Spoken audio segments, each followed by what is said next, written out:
and taught me a lot about character. I want to share with you, this is really, I call this my leadership philosophy, but this is my father's leadership philosophy. This is a philosophy that is taught at West Point. Leadership is a blend of competence and character. Okay?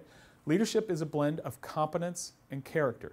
Now, when you think about it, say competence, well, what is competence? Those are the skills you teach. Those are the skills you learn. I mean, really, competence is a price of admission to leadership. You got to be good at what you do. You got to be good.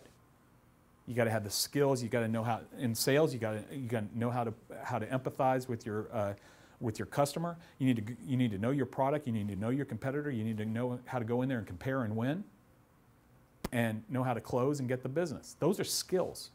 But what you see is over and over and over again. We were speaking about it right before we started here.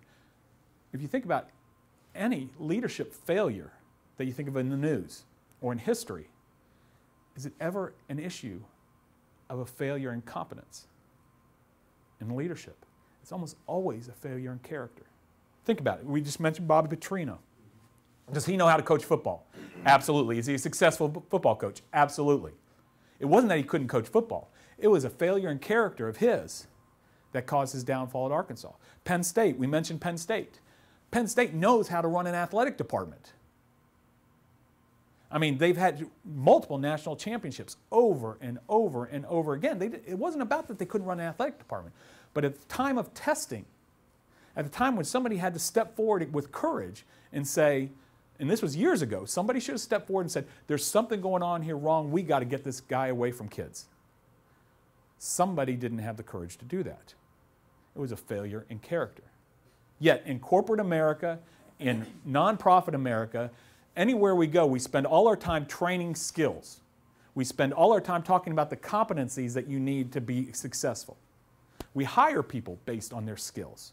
We look at resumes and we say, hey, this person's done this, they've done this, they've done this. We'll even test their skills before they come in.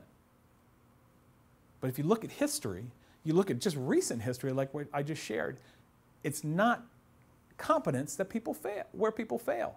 Y'all are probably thinking right now, some people you worked with in the past. You say, yeah, that guy could have done the job, but there was something inside of him or her that was missing. And that's where my focus is. That's why I want to talk today about character and building character and what do we do with it and how do we enhance the character of this organization, of KLTV here.